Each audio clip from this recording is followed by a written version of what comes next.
இயேசு கிறிஸ்துவின் நாமத்தினால் உங்களை வாழ்த்துகிறோம். இந்த நல்ல நாளிலே ஆண்டவருடைய வார்த்தையை நாம் பார்க்கலாம். ஏசாயா 49ஆம் அதிகாரம் 16ஆம் வசனம். இதோ என் உள்ளங்கையில் உன்னை வரைந்திருக்கிறேன், உன் மதில்கள் எப்பொழுதும் என் முன் இருக்கிறது. ஆம் பிரியமானவர்களே, இந்த காலை வேளையில ஆண்டவர் உங்களோட பேசுகிற வார்த்தையை நாம் பார்க்கலாம்.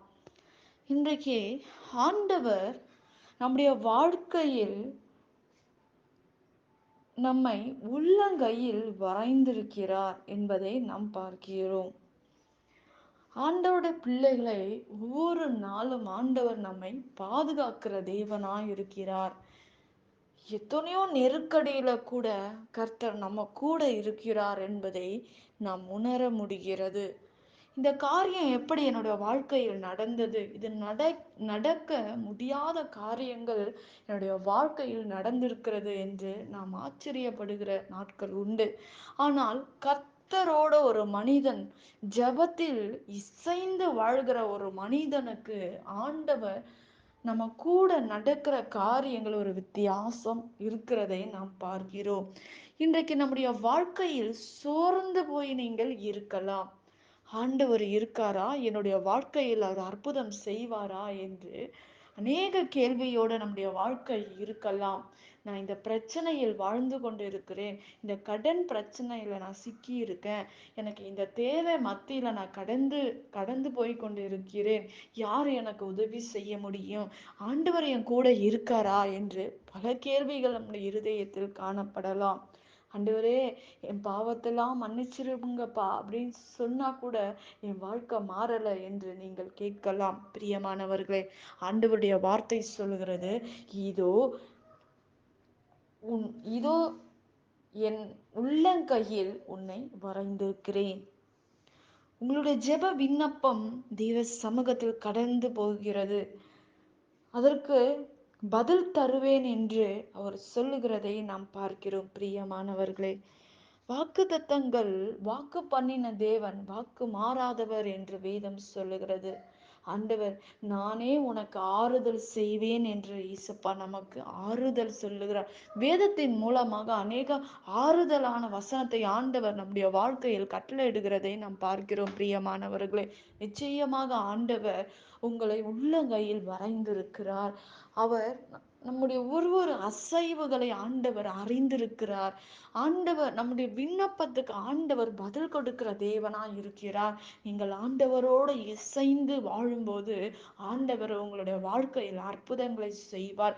இன்றைக்கு உன் பிரச்சனையை மேற்கொள்ள வேண்டும் என்றால் உங்கள் ஞானத்தினாலும் உங்களோட படிப்புனாலும் மேற்கொள்ள முடியாது. ஆண்டவருடைய வல்லமையினால, ஆண்டவருடைய ஜெபத்தினால தான் நீங்கள் எல்லாவற்றையும் மேற்கொள்ள முடியும் என்று வேதம் சொல்லுகிறது. நீங்க ஜெபத்துல மேற்கொள்ளும் போது நமக்கு பயம் நம்மை விட்டு விலகும், நம்முடைய பிரச்சனைகள் நம்மை விட்டு விலகும், நமக்கு ஒரு சமாதானம் நம்ம உள்ளத்துல வந்துவிடும், நம்ம வீட்டுக்குள்ள ஒரு சமாதானம் கடந்து வந்துவிடும். அப்போ நம்முடைய வாழ்க்கை மாறும். பிரியமானவர்களே, அற்புதங்களை நாம் பெற்றுக்கொள்ள முடியும். ஆனால் நம் தேவனை விட்டு விலகி இருந்தால் நமக்குள்ளாக தைரியம் இருக்காது. ஒரு பயம், ஏதோ ஒரு துக்கம் நம்ம வாழ்க்கையில கடந்து வருகிறதை நாம் பார்க்கிறோம். இப்படிப்பட்ட சூழ்நிலையிலிருந்து நீங்கள் வெளியே வர வேண்டும் என்றால் நீங்கள் ஆண்டவரோட இசைந்து வாழ வேண்டும்.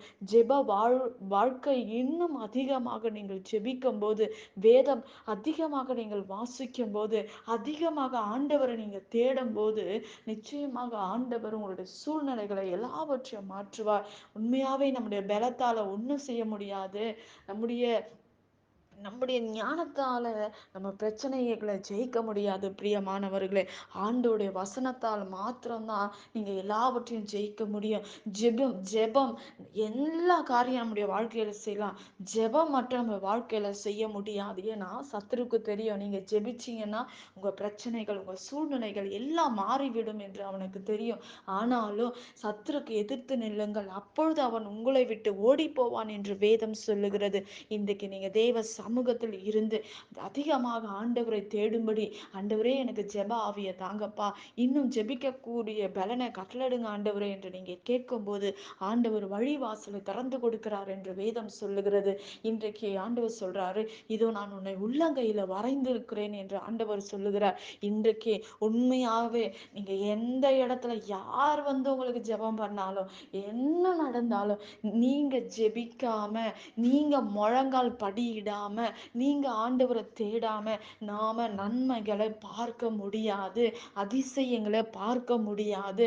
இன்றைக்கு சோர்வோட, வேதனையோட இருக்கிற உங்களை பார்த்து ஆண்டவர் சொல்றாரு, ஆண்டவர் உங்களை உள்ளங்கையில வரைந்திருக்கிறேன் என்று வேதம் சொல்லுகிறது. இன்றைக்கு உன் உன் மதில்கள் எப்பொழுது என் முன் இருக்கிறது. உங்களுடைய விண்ணப்பம் ஆண்டவருடைய சமூகத்தில் இருக்கிறது.